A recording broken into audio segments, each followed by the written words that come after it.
जैसा कि आप सभी को पता है कि दिनांक 10 मई को और 13 मई को दो इम्पॉर्टेंट मैच आईपीएल के हमारे स्टेडियम में होने वाले हैं और इसके लिए पर्याप्त सुरक्षा व्यवस्था लगाई गई है। पूरी सुरक्षा व्यवस्था को अलग अलग भागों में बांटा गया है, जिसमें मूल रूप से एक ट्रैफिक व्यवस्था, पार्किंग की व्यवस्था जो एक अहम पार्ट है हमारी पूरे कार्यक्रम का,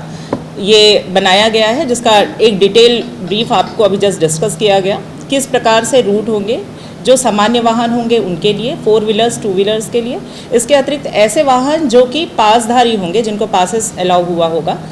इन वाहनों का क्या रूट होगा, ये सारा जो आपको अभी रूट बताया गया उसके माध्यम से वो प्रवेश करेंगे। निर्धारित स्थल पे उनकी पार्किंग व्यवस्था बनाई गई है, पार्किंग में भी पर्याप्त व्यवस्था लगाई गई है। इसके अतिरिक्त जब हम स्टेडियम को देखते हैं तो स्टेडियम का एक बहुत इम्पॉर्टेंट रोल होता है जहाँ पे उनकी एंट्रीज़ होती है। तो हम यह सुनिश्चित कर रहे हैं कि जितनी पब्लिक की एंट्रीज़ है, जो वैलिड पास होल्डर्स हैं, वैलिड टिकट्स के साथ में जो आने वाले हैं, इन पब्लिक के लिए हमने जो अलग अलग 14 एंट्री गेट्स बनी हुई हैं। इस बार ये सारे टिकट्स क्योंकि ऑनलाइन टिकट्स हैं, इसलिए ऑनलाइन टिकट के लिए ये मेरी पब्लिक से सभी से ये एक अपील होगी कि अपनी टिकट्स जब वो लेके आते हैं तो अपने मोबाइल को उसको प्रॉपर चेक करवाएं और उसके बाद में, क्योंकि वो मोबाइल में वो टिकट्स होंगे, मोबाइल अपना चेक करवाएं और उसके बाद जब वो एंटर कर रहे होंगे तो हो सकता है कि अगर थोड़ी समस्या आ रही होगी तो इसको कोऑपरेट करेंगे। वहाँ पे पर्याप्त स्टाफ भी होगा आपकी उसको हेल्प करने के लिए, तो अपने एक चेकिंग के बाद में वो अंदर प्रवेश करेंगे।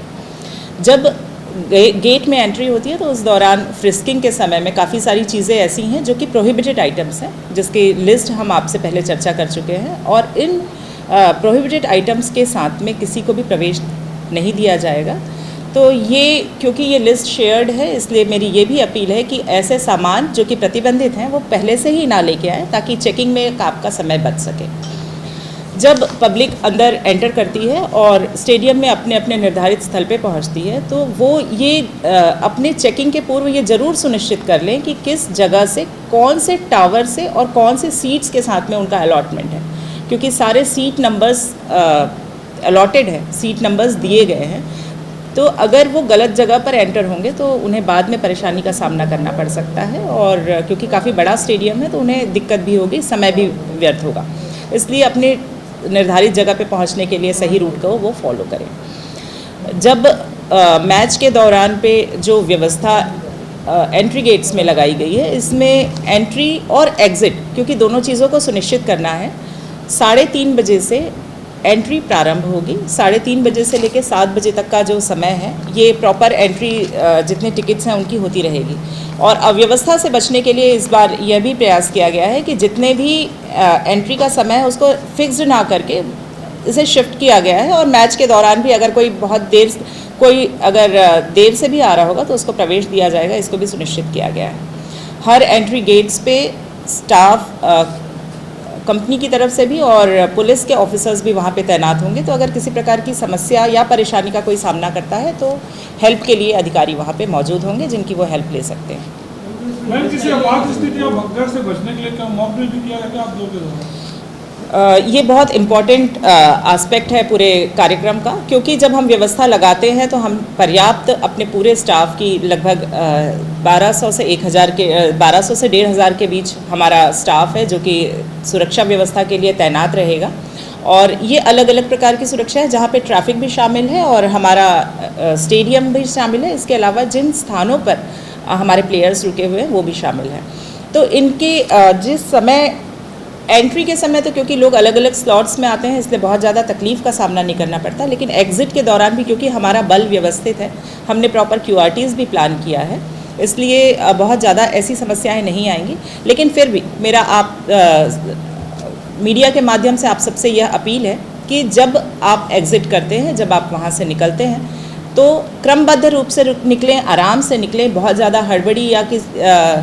जल्दी करने के चक्कर में ना निकलें। दूसरा ये कि जब हम वो बाहर निकलते हैं तो किसी भी प्रकार के विवाद से बचने के लिए हमने पर्याप्त वहाँ पे व्यवस्था लगाई है। अगर किसी की कोई समस्या भी है तो उसको हेल्प करने के लिए, उसके सहयोग करने के लिए पुलिस ऑफिसर्स वहाँ पे होंगे जो उनको प्रॉपर गाइड भी करेंगे और उनको सहयोग भी करेंगे उनके निर्धारित स्थल तक पहुँचने के लिए। क्योंकि एग्ज़िट पॉइंट के समय में जब हमने कंपनी से चर्चा की थी इस बारे में, तो एक उनके कुछ इवेंट्स भी इन हाउस ग्राउंड पे होते रहेंगे। तो अगर कोई पब्लिक है जो उन प्रोग्राम्स को देखना चाहेंगी तो वो वहाँ रुक भी सकती है। तो होल्ड करने का एक ये भी तरीका है कि वो लोग भी अपना प्रोग्राम देख सकते हैं। महिलाओं और बच्चों की सुरक्षा के लिए कुछ अलग इंतजाम किए हैं क्या? महिलाओं और बच्चों की सुरक्षा की दृष्टि से जब फोर्स डिप्लॉयमेंट होता है तो फोर्स के साथ में उसकी प्रॉपर इस बारे में व्यवस्था के संबंध में ब्रीफिंग की जाती है, और ब्रीफिंग के दौरान ये सारे पॉइंट्स हैं कि महिलाओं को, बच्चों को या कोई अधिक उम्र का कोई व्यक्ति है तो ऐसे उम्रदराज व्यक्तियों के लिए भी हम पर्याप्त सुरक्षा और उनको सहायता उपलब्ध करा सकें। और हम ये भी प्रयास कर रहे हैं क्योंकि हमारे बल के जितना हमारा बल यहाँ लगा हुआ है उसमें काफ़ी संख्या में महिला बल भी है, तो महिला बल अगर किसी को अगर ऐसी कोई समस्या है तो भी वो महिला बल के सहयोग से वो काम कर सकती हैं। अपना सुरक्षा व्यवस्था बना के हम रखना हमारी प्राथमिकता होगी इसमें। पिछली बार देखा गया था मैम, जो खिलाड़ियों की सुरक्षा पे जो बाउंसर्स लगे थे उनमें से कुछ अपराधी निकले थे क्योंकि पुलिस ने खुद साफ कार्रवाई नहीं की। इस बार कुछ वेरिफिकेशन किया गया है या फिर अभी एक बाउंसर ने खुद के घर में गोली चलाई थी, इस तरह के बाउंसर आ गए हैं? ये हमारे डिस्कशन के पॉइंट्स हैं और हमने इस बारे में चर्चा भी की थी, और जितने भी बाउंसर्स उनके द्वारा लगाए जाने हैं वो, क्योंकि मीटिंग में ये सारी चीज़ों पे चर्चा हो चुकी है, तो जो बाउंसर्स हैं उनकी वेरिफिकेशन पुलिस के द्वारा किया गया है और वेरिफिकेशन के बाद ही उनको इस बात के लिए स्वीकृति दी गई है कि वो उन्हें तैनात कर सकते हैं। मैदान के अंदर और मैदान के बाहर कितने पुलिस की तैनाती रहेगी? लगभग 1500 की संख्या है जो ऑफिसर्स पुलिस के वहाँ डिप्लॉय किए जाएंगे। वाहनों से घटनाएं होती है असामाजिक तत्वों के, उसके लिए क्या व्यवस्था है? पर्याप्त पुलिस व्यवस्था इसी बात के लिए लगाई गई है कि कहीं पर भी ऐसी असामाजिक कोई कार्य ना किए जा रहे हों या कोई ऐसे आपराधिक गतिविधि ना हो रही। मैम, ये ऐसे बच्चे होते हैं या बुजुर्ग होते हैं जिनके लिए थर्मस वगैरह में पानी जो है बहुत सारे पेरेंट्स लेकर यस, ये सही आपने कहा कि जो प्रोहिबिटेड आइटम्स हैं उसमें बॉटल्स भी लिखे गए हैं, लेकिन क्योंकि वहाँ पे पानी की व्यवस्था भी है ग्राउंड पे, और इसके अलावा ऐसे जो बच्चों के जो खाने के आइटम्स हैं जो छोटे बच्चों के लिए नेसेसरी है जो उनको प्रोहिबिटेड नहीं किया गया है और वो सामान्य सामग्री में शामिल किया जाएगा। छोटे बच्चों के आइटम्स खाने के या पानी पीने के वो ले जा सकते हैं, पर मैं ये छोटे बच्चों के लिए जी हाँ, ये जितने जो बेबी फूड्स हैं वो जो ऐसे सामान की अगर कोई खाने की सामग्री या पीने के लिए कोई ड्रिंक अपना साथ में वो लेके जाना चाहते हैं तो वो प्रोहिबिटेड होगा और उसे ले जाने के लिए अनुमति नहीं दी जाएगी। विवाद की स्थिति आएगी तो निपटने के लिए क्या किया जाए? पुलिस बल ही इसलिए लगा है कि वहाँ पे कोई विवाद की स्थिति ना हो, और अगर लेकिन कोई भी बात होगी तो ऑफिसर्स हैं।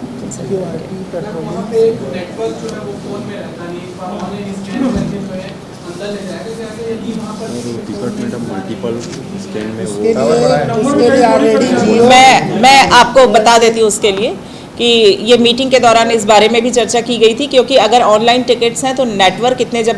45,000 तो कैपेसिटी ही है हमारे ग्राउंड की, और उसके बाद और भी लोगों को आप जब बाहर के और ड्यूटीज़ के लोगों को आप गिन लेंगे तो अगर मोर देन 50,000 भी वहाँ पर है तो किस प्रकार से नेटवर्क अवेलेबल होगा और कैसे स्कैनिंग होगी, कैसे QR कोड स्कैन किया जाएगा।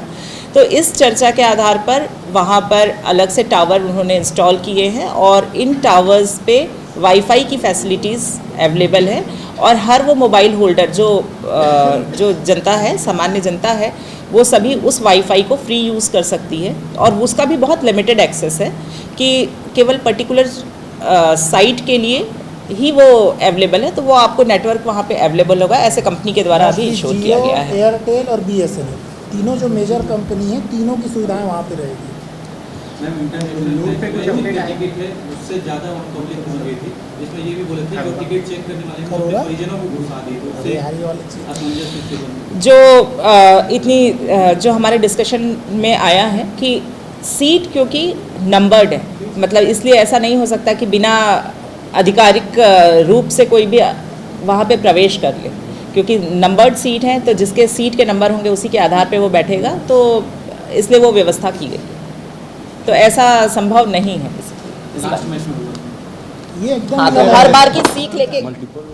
बार सीख लेके तो प्रयास करते ही रहते हैं कि कुछ नया हो जाए। एकदम अलग है। एक चीज़ और बता देती हूँ इसमें कि जो हमारे कंपनी के साथ में डिस्कशन के पॉइंट्स हैं उसमें ये भी है कि अगर मैंने एक बार एक टिकट ले ली है, ई टिकट मेरे पास रखा हुआ है और मैंने सपोज़ एक नेक्स्ट किसी को फॉरवर्ड कर दिया, तो वन टाइम फॉरवर्ड तो वो परमिसिबल है। जब मैंने इनको फॉरवर्ड किया तो वो मेरे अकाउंट से निल हो चुका है, मेरे पास नहीं दिखेगा वो, अब वो सिर्फ इनके पास दिखेगा। लेकिन अगर ये नेक्स्ट किसी और को वो पास ऑन करते हैं तो वो इनवैलिड हो जाएगा। इनका जो QR कोड है वो भी मास्किंग सिस्टम के साथ में है, और ये जो मास्किंग सिस्टम है वो ऐसा है कि आपका जब मैच शुरू होगा, आप मतलब यू कैन नॉट उसकी कॉपी नहीं कर सकते आप। तो वो मास्क्ड QR कोड, जो अपना नॉर्मल QR कोड होता है वो मास्क्ड होगा, और इवेंट के 2 या 3 घंटे पहले जो भी उनका निर्धारित समय होगा उससे पहले ही वो मास्किंग हटेगी, तो आप उस QR कोड को भी कॉपी नहीं कर सकते हैं। तो इस प्रकार के कुछ व्यवस्थाएं इस बार की गई हैं और मैं समझती हूँ कि इस बार एक बेहतर वातावरण में और एक बहुत अच्छे तरीके से आप लोगों के सहयोग के साथ में हम लोग उस मैच को देख सकेंगे और रायपुर की पूरी जनता उसका फ़ायदा भी ले सकेगी।